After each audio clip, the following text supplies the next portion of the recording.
Bonjour, mbote, shalom, everybody, buonasera, buongiorno, bon dias. J'étais en train de faire un petit déplacement et à un moment je me suis arrêté. Je vois plein de publications d'un frère congolais, un oncle, un tonton, un aîné, un petit frère pour certains, un papa, qui semblerait serait à une station de métro RER en France, dont j'ai oublié le nom, et qui aurait entendu ou appris qu'il était atteint d'un cancer en phase avancée.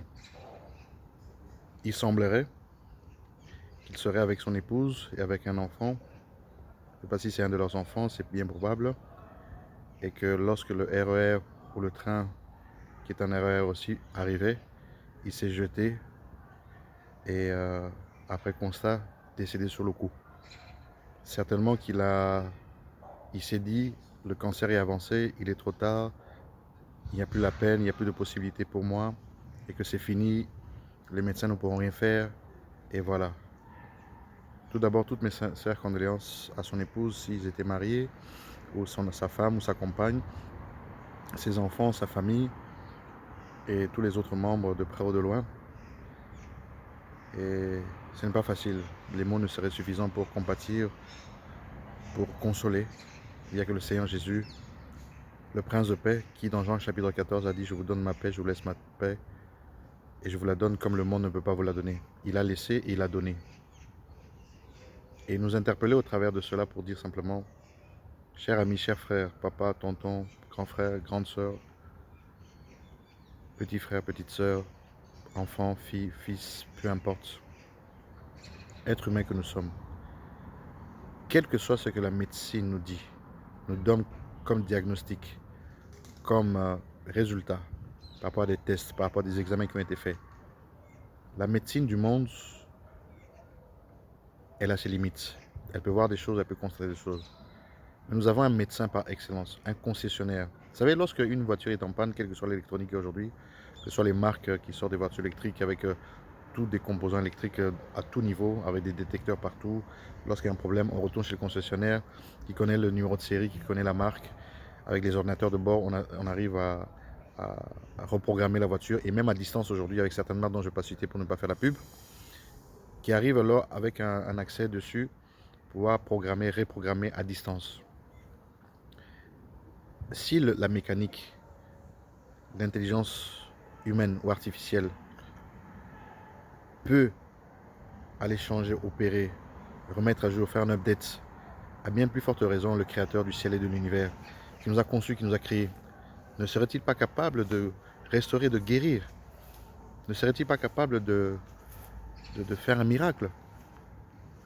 Le diable est tellement méchant, tellement mauvais, il fait croire au peuple de Dieu que pour vous, ce n'est plus la peine. Parce qu'il connaît une parole qui dit que tu ne tueras point dans Exode chapitre 20. Tu ne tueras point, non tu ne verseras pas du sang.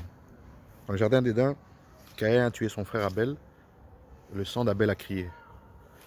Et Dieu, dans son amour, dans sa grâce, il a vu le comportement des êtres humains, des hommes. Il a prévenu Noé et le déluge. Après cela, Noé a offert une offrande tellement agréable à Dieu lorsque l'arche a été posée. Et il a offert un sacrifice tellement agréable que le Seigneur a fait une alliance en disant qu'il ne détruira plus la terre par le déluge. Et ce signe, jusqu'aujourd'hui, nous le voyons avec l'arc-en-ciel. Pour que ceux qui ne savaient pas, l'arc-en-ciel représente l'alliance que Dieu a fait avec Noé jusqu'aujourd'hui. Pour dire que Dieu est vrai. Pour nous revenir à ma pensée initiale, frères, sœurs, quel que soit le diagnostic, quels que soient les résultats de la médecine, quel que soit le niveau de cancer élevé, peu importe, whatever, sachons que Dieu est capable de restaurer, de guérir, de délivrer. Dieu est le spécialiste des cas impossibles. Yeshua, Jésus, Jesus, a porté sur lui la domination, a convoqué tous les démons, toutes les maladies de la terre à Golgotha. Il a triomphé. Il a été reprendre les clés que retenait captif Hadès. Il est remonté il a libéré les captifs.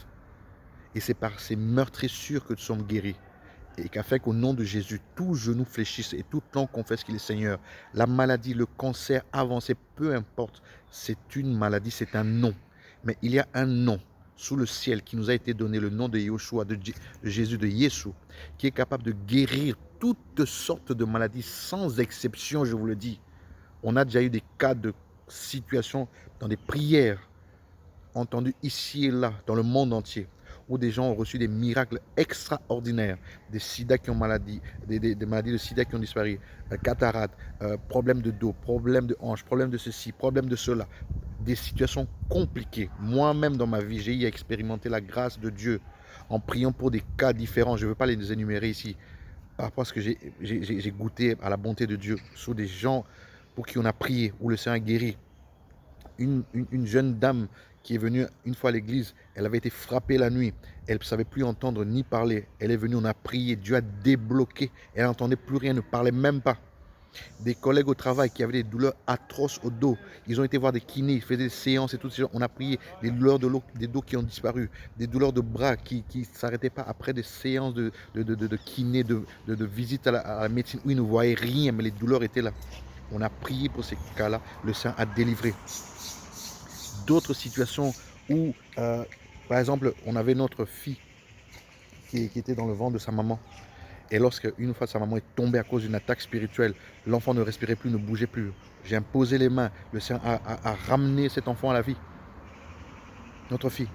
Donc, il y a plein de cas où des choses encore plus extraordinaires. Jésus-Christ lui-même a fait sortir son ami Lazare du tombeau le 4e jour, alors qu'il pourrissait déjà. Il est la résurrection, il est la vie. Quand bien même Marie et Marthe s'inquiétaient que c'était trop tard pour le frère, Jésus leur a dit, ne vous ai-je pas dit que j'étais la résurrection et la vie? Ne doutons point. La seule arme fatale, destructive que Satan utilise, c'est de mettre le doute en nous, comme il a fait dans le jardin d'Éden avec Adam et Ève, en disant, Dieu vous a réellement dit que. Et il met le doute en nous en faisant croire, est-ce que Dieu est capable de nous guérir? Dieu est capable de nous restaurer? Je vous assure, rien n'est impossible à Dieu. Rien n'est impossible à celui qui croit.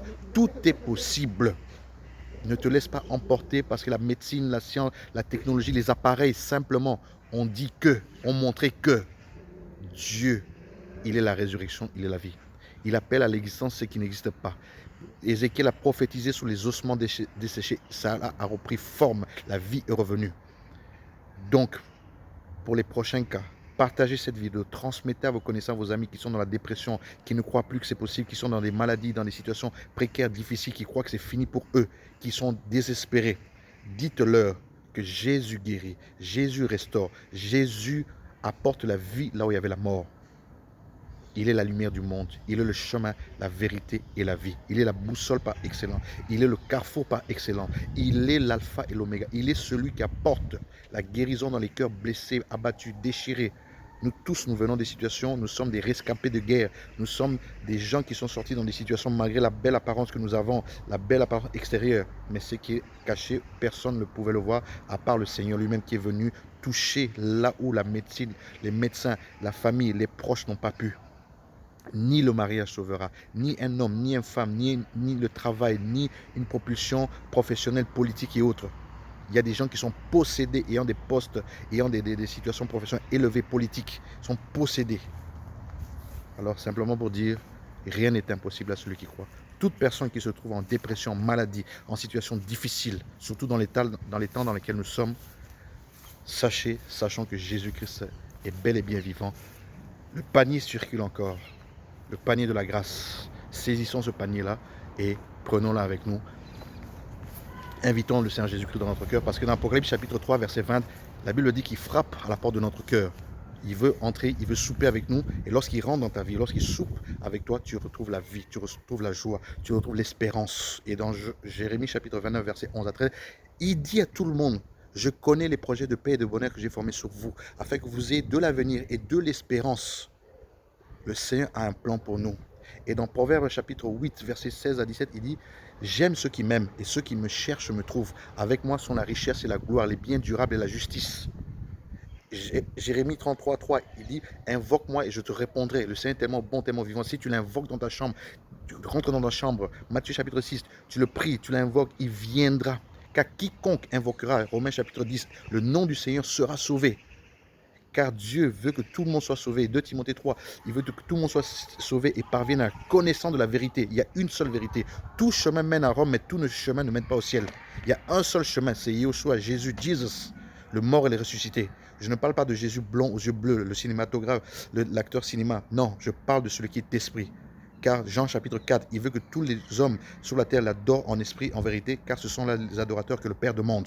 Tu n'as pas besoin de faire partie d'une église locale, d'une assemblée locale pour le connaître, pour être en communion avec lui. De chez toi, de ta chambre, partout où tu es. Alors frères et sœurs, transmettez ce message à vos familles, vos membres, vos amis, que rien n'est impossible, tout est possible. Ça dépend de notre disposition. Et si vous avez des cas comme ça dans vos familles, vos proches, et vous sentez qu'il y a le désarroi, le désespoir, priez pour eux, intercédez pour eux. Dieu ne manquera pas de susciter des anges, êtres humains ou spirituels pour venir agir. Parce que sa main n'est pas trop courte pour agir. Et ce n'est pas seulement un Dieu de près, mais aussi un Dieu de loin. Que Dieu vous bénisse et soyez fortifiés.